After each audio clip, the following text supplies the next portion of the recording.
An extraordinary moment in history was playing out in the dark of night.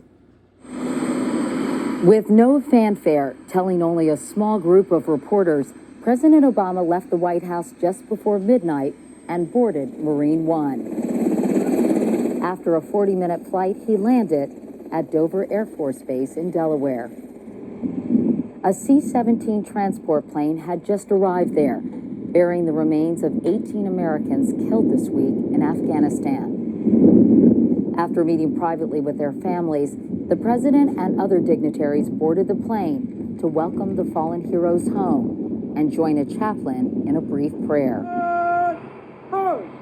Then the president and his group left the plane and stood at attention, saluting as the flag-draped transfer cases were removed, the solemnity of the moment clearly visible on the face of the commander-in-chief. This is the first time a president has participated in what is officially called a dignified transfer since the wars in Iraq and Afghanistan began.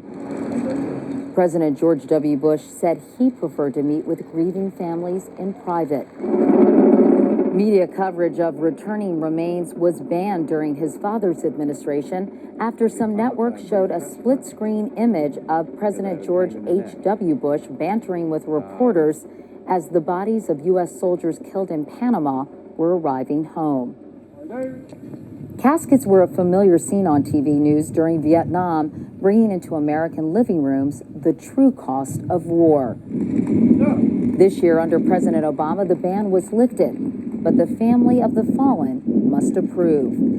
The parents of 29-year-old Army Sergeant Dale Griffin of Terre Haute, Indiana, gave their permission for us to see his return today. 5 hours after he left the White House, and still long before sunrise, the president returned. He later reflected on the experience, saying it was a sobering reminder of the sacrifices of America's men and women in uniform. The burden that both our troops and our families bear in any wartime situation is going to bear on how I see these conflicts. It is something that I think about each and every day. As he decides whether to send thousands more troops off to war.